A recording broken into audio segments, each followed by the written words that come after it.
बापू का ही सामर्थ्य है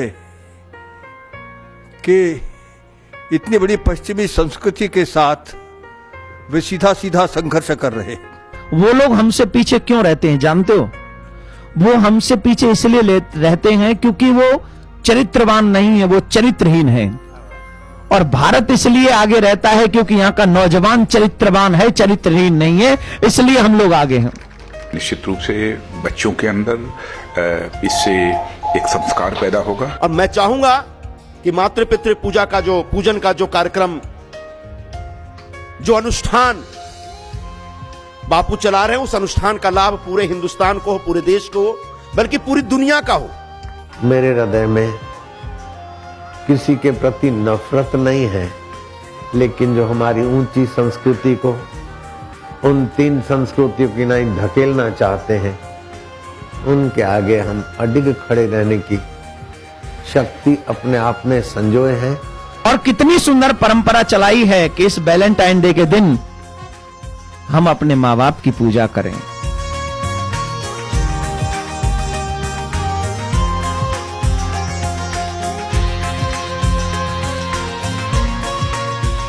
माता पिता ऐसे ही बच्चों पर मेहरबान होते हैं, लेकिन जो बच्चा या बच्ची माँ को बोल देता, माँ मैं तुम्हारी हूँ, पिताजी मैं तुम्हारा हूँ, तो माँ बाप की खुशी का, प्रसन्नता का ठिकाना नहीं रहता।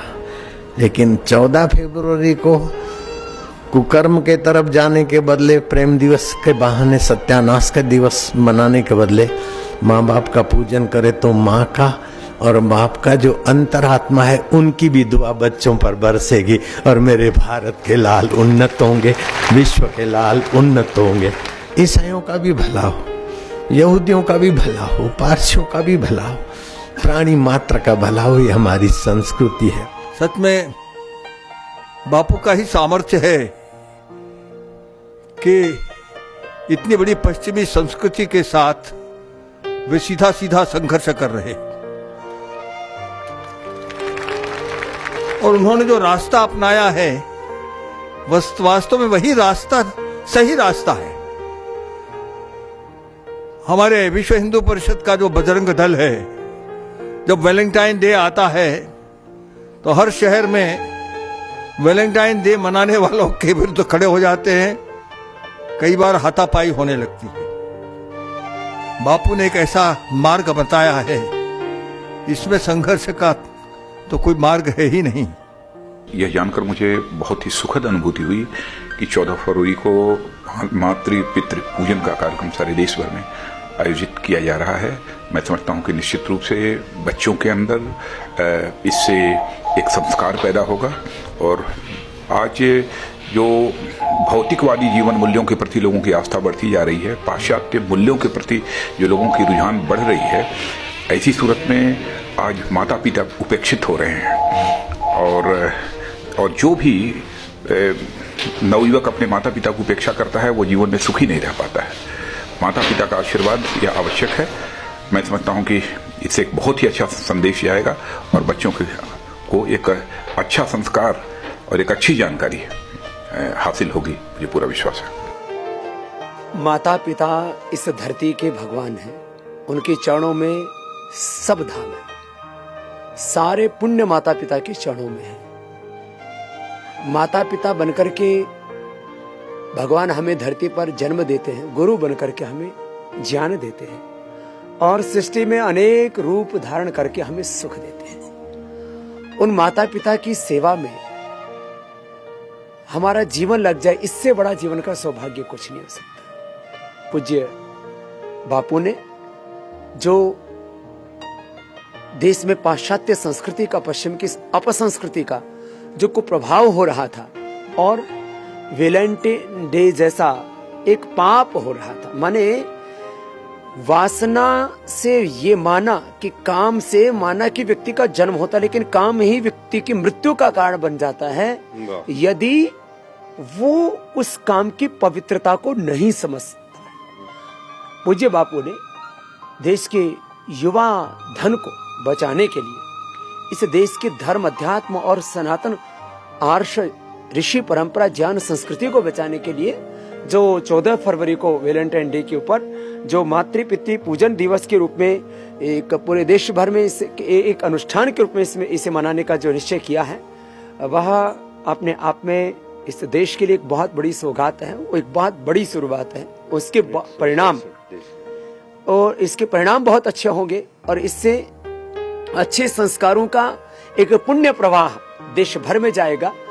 मेरी इसके लिए शुभकामनाएं हैं। मातृ पितृ पूजन जो दिवस है वो बहुत अच्छा है। 14 फरवरी मातृ पितृ पूजन दिवस लोग मनाएं, आपका ये कहना है 14 फरवरी को? मुझे तो ऐसा लगता है कि हमेशा ही मातृ पितृ पूजन तो है बढ़िया है, हमेशा अच्छा है, लेकिन 14 फरवरी खास। बापू ने जिस प्रकार की एक नई योजना शुरू की है, बल्कि एक नया कार्यक्रम शुरू किया है, माता और पिता का सम्मान करने का कार्यक्रम, माता और पिता की पूजा करने, उनके प्रति यथेष्ट श्रद्धा रखने, वो विचार फैलाने का जो कार्यक्रम बापू शुरू कर रहे हैं, शुरू चला रहे हैं, उस कार्यक्रम के लिए मैं बापू के चरणों में कोटि कोटि धन्यवाद अर्पित करता हूं, क्योंकि सचमुच इस प्रकार के विचार की आवश्यकता है। मैं चाहूंगा कि मातृ पितृ पूजन का जो कार्यक्रम, जो अनुष्ठान बापू चला रहे हैं, उस अनुष्ठान का लाभ पूरे हिंदुस्तान को हो, पूरे देश को हो, बल्कि पूरी दुनिया का हो। भारत के इतिहास में पहली बार किसी संत ने हमारी वैदिक परंपरा, जो वैदिक काल से सदा से चली आ रही थी, मातृदेवो भव, पितृदेवो भव और आचार्य देवो भव, इसको केवल पढ़ा था, सुना था, लेकिन भारत की भूमि में जनमानस के सामने चरितार्थ करने का काम किसी ने किया तो उसका नाम आसाराम बापू है। आज बापू ने कोई विरोध की बात नहीं कही, एक विकल्प दिया है, एक समाधान दिया है। मैं कहूंगा पाश्चात्य के सबसे बड़े त्योहार के मस्तक पर 14 फरवरी के दिन मातृ पितृ दिवस की कील ठोकी है पूज्य बापू ने। आज वैलेंटाइन डे को बदल के भारतीय संस्कृति के मातृ पितृ पूजन वंदन दिन बनाने का जो प्रेरणा पूज्य बापू जी से मिली है, मैं मानता हूं ये हिंदुस्तान के इतिहास का एक पत्ता लिखा जाएगा। हमारी भारतीय संस्कृति, हमारा हिंदू धर्म, ये पूरी दुनिया को दिशा देने की ताकत रखता है। कभी कभी भौतिकवाद और भोग विलास के कारण ये पाश्चात्य बातें जो हमारे यहाँ आती है, उसमें चमक से भी कभी हमारे में से कुछ लोग प्रभावित होते हैं। पर जो शाश्वत है, जो मूल्याधिष्ठित है और दुनिया को दिशा देने की जिसकी ताकत है, ऐसा विचार अगर कोई है तो हमारी भारतीय संस्कृति, इतिहास और विरासत से जुड़ा हुआ हमारा हिंदुत्व का और हिंदू धर्म का विचार ही देश को मार्गदर्शन कर सकता है, देश को दिशा दे सकता है। और इसी विचारों से हमारे पारिवारिक व्यवस्था में हमारे भविष्य के पीढ़ी के ऊपर अच्छे संस्कार हो। मातृदेवो भव, पितृदेवो भव, इस भावना से, हमारे संस्कारों से हमारी नई पीढ़ी निर्माण हो और उसी के अनुसार उनकी चाल चलन, व्यवहार और चरित्र जीवन में उसी प्रकार का रहे। इस उदात्त भावना से बापू जी ने ये कार्य अपने हाथ में लिया है। मेरे हृदय में किसी के प्रति नफरत नहीं है, लेकिन जो हमारी ऊंची संस्कृति को उन 3 संस्कृतियों की नहीं धकेलना चाहते हैं, उनके आगे हम अडिग खड़े रहने की शक्ति अपने आप में संजोए हैं और हम चाहते हैं कि उस शक्ति से वे टकराए नहीं, वे भी सुधर जाएं तो सुधरने की सीजन भी है। नारायण हरि हरि ओम हरि। कितना अच्छा लक्ष्य, कितना अच्छा मकसद पूज्य बापू का है। हमारी नौजवान बहन बेटियां उस गंदगी को न छुएं जो वैलेंटाइन डे के दिन उसके नाम पर ये दुनिया में एक गंदा दूषित प्रचार। देखिए क्या होता है, वो लोग हमसे पीछे क्यों रहते हैं जानते हो? वो हमसे पीछे इसलिए रहते हैं क्योंकि वो चरित्रवान नहीं है, वो चरित्रहीन है। और भारत इसलिए आगे रहता है क्योंकि यहां का नौजवान चरित्रवान है, चरित्रहीन नहीं है, इसलिए हम लोग आगे हैं। लेकिन आप आज हमारे भारत का नौजवान इस बात को नहीं जानता है, भ्रमित हो रहा है कि मॉडर्ननेस के नाम पे उन्होंने क्या जहर घोला कि भारत के नौजवान को चरित्रहीन कर दो, और जब भारत के नौजवानों का चरित्र गिर जाएगा तो इसमें कोई डाउट नहीं है कि पूरे भारत का ही चरित्र गिर जाएगा और भारत हमसे पीछे हो जाएगा। आज उनकी मनोदशा हमारे चरित्र को गिराने की है। वैलेंटाइन डे, ये क्या बोला, मेरे से तो बोला भी नहीं जाता है बापू, मेरे से बोला नहीं जाता ये। मैं इनको कहूंगा लव डे, इनका लव सत्यानाश डे। ये सत्यानाश डे, सच्ची में सत्यानाश डे है, जो हमारे चरित्र का सत्यानाश करे। और फिर क्या जरूरत आन पड़ी? हमारे यहां कहते हैं जन्म से लेके 25 साल तक ब्रह्मचर्य का पालन करो। मैंने बापू जी आपके प्रवचन में सुना बापू, और कितनी सुंदर परंपरा चलाई है कि इस वैलेंटाइन डे के दिन हम अपने मां बाप की पूजा करें।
आशीर्वाद हमारा बच्चों सदा तुम्हारे साथ रहे। दुआ हमारी और गुरुवर की कृपा तुम्हारे साथ रहे।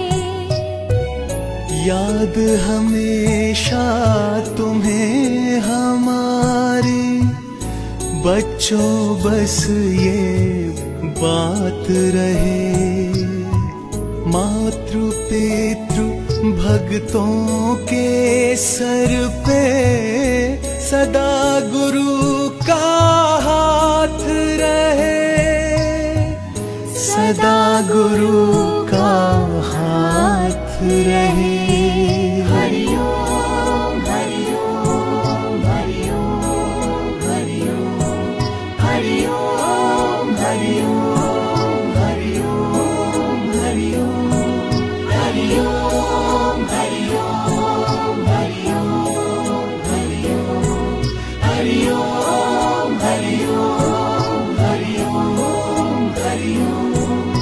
मुझे ईसाइयों से विरोध नहीं है, मुसलमानों से विरोध नहीं है, पारसियों से विरोध नहीं है, मुझे तो सांप से भी विरोध नहीं। सांप को उठाता हूं तो सांप भी मेरे सामने प्यार से देखता है। मैं किसी के विरोध में काम नहीं करता हूं, लेकिन ये मानव जाति के साथ अत्याचार हो रहा है। कोई ईसाई नहीं चाहता कि मेरी छोरी लोफरों की भोग्या हो जाए। कोई मुसलमान नहीं चाहता कि मेरी कन्या हवस के शिकारियों की शिकार हो जाए, और हिंदू तो चाहेगा कैसे। इसलिए मैंने वैलेंटाइन डे का विरोध की अपेक्षा मैंने वैलेंटाइन डे के दिन गणेश जी की स्मृति करो और आपका तीसरा नेत्र खुल जाए, सूझबूझ खुल जाए। दिन दहाड़े युवक युवती को, युवती युवक को फूल देगी, आई लव यू बोलेगी, एक दूसरे को स्पर्श करेंगे, रजवीर्य नाश होगा, अकारण चश्मा आ जाएगा, अकारण जवानी खो देंगे, और लाखों लाखों नहीं करोड़ों करोड़ों ऐसे युवक युवतियां तबाह होते हुए मेरा दिल द्रवित हो गया। और मैंने एकांत में सोचा कि इसका उपाय क्या है। तो उपाय सुझाने वाले ने सुझा दिया, गंदगी से लड़ो नहीं, अच्छाई रख दो। और अच्छाई की सुवास तो ईसाइयों को भी पहुंच रही है। कई मेरे ईसाई भक्त भी सहमत हैं, मुसलमान भी कर रहे हैं, लेकिन इसको अभी और व्यापक बनाना है। लोग बोलते हैं विकास का युग, विकास का युग, लेकिन मैं बोलता हूं युवक युवतियों के लिए विनाश का युग ऐसा पहले कभी नहीं आया था। न उनके पास खाने के लिए देसी घी है, न उनके पास पीने के लिए गाय का दूध है, न उनके पास सतशास्त्रों का ज्ञान है, न उनके पास अंदर की कुंडलनी शक्ति जगाने वाला शिक्षा दीक्षा है। वो बेचारे पोथे पढ़ पढ़ के बस गुलामी की भावना से सर्टिफिकेट पाने की दौड़ में बेचारे सारी अपनी योग्यता खपा देते हैं और सर्टिफिकेट लेके घूमते। 2 दिन पहले एक व्यक्ति आया, मैं क्या करते हो, बोले BA BEd किया, MA MEd कर दिया है। मैं क्या कमाते क्या हो, बोले सुकड़ गया। मैं क्या सच बता, बोले 4000 रुपया। धिक्कार है उस पढ़ाई को। इतने सर्टिफिकेट के बाद भी अपने माँ के लिए, अपने बच्चों के लिए, अपनी पत्नी के लिए, अपने लिए वो खा पी न सके। दूसरा एक व्यक्ति मिला, बाबा जी मेरी बेटी को मैंने MBA कराया और जमाई MBA लेकर दिया, 42 लाख रुपया मैंने खर्च किया, हैदराबाद का भक्त। और बाबा जी मैं तबाह हो गया, थोड़ा ब्याज पे भी पैसा लिया। मेरी कन्या को 35-30 मिलते थे, उसको 35 मिलते थे। मेरी कन्या को 4 महीने का गर्भ करके वो घर पर छोड़ गया, बोलता है नहीं चाहिए। अब मैं कहाँ जाऊं? अबॉर्शन कराता हूं कन्या का तो पाप का भागी होता हूं, और कन्या गर्भवती घर में रखता हूं तो समाज में नालत पड़ती है। 42 लाख रुपया खर्च किया मैंने। MBA पढ़ा हुआ छोरा पुरानी आई लव यू वाली से फिर जागृत हो गया, तो फेरे फिर कर जिस कन्या से शादी की उसकी जिंदगी में तो छुरा भोंक दिया। मैं कहूंगा कि ऐसी पढ़ाई को धिक्कार है जो 2-2 कुटुंब को तबाह कर दे, खुद को तबाह कर दे। ऐसी पढ़ाई के साथ अगर भारतीय संस्कृति न जुड़ी तो ये पढ़ाई शैतानी पढ़ाई हो जाएगी। तो इस पढ़ाई को तो पढ़ो, लेकिन ये पढ़ाई के बड़ी बड़ी उच्च शिक्षा सर्टिफिकेट ले आए, लेकिन आपको पता है कि बोफोर्स अनपढ़ लोगों ने नहीं किया है। आतंकवाद अनपढ़ लोगों की उपज नहीं है। और दुनिया की जो संपत्ति है, आधी संपत्ति 2% लोगों के पास है, अनपढ़ लोगों के पास नहीं है, पढ़े लिखे लोगों के पास है। और बाकी की 50% संपत्ति में धनी, मध्यम क्लास, लोअर क्लास और गरीबी रेखा से नीचे ये शोषण की रीत रिवाज और कानूनबाजी किसने बनाई? पढ़े लिखे तो हैं लेकिन वैदिक शिक्षण से रहित हैं, हिंदू संस्कृति के ज्ञान से रहित हैं। ऐसे लोगों ने शोषण किया है। तो ऐसे लोगों को हम कोसे नहीं, लेकिन ऐसे लोगों के लिए हम वेद वचन उच्चारण करें। दुर्जनों सज्जनों भूयात, सज्जनों शांति मापनुयात, शांतो मुच्चित बंधेभ्य मुक्तस्य अन्य विमोक्षय। तो मुक्त आत्मा औरों को व्यसनों से और तबाही से रोके, ऐसा उनका स्वभाव होता है। स्वस्थ जीवन सभी चाहते हैं, सम्मानित जीवन सभी चाहते हैं। बुद्धि में भगवान का प्रकाश हो, मन में प्रभु का प्रेम और मानवता का प्रेम हो, इंद्रियों में संयम हो, बस हो गया, आपका जीवन धनभागी हो जाएगा। तो अपने पास खजाना है और ये खजाना विश्वात्मा के दास सभी को मिले। इसलिए मैंने ये प्रयत्न शुरू किया और खूब विशेषता से फैल रहा है।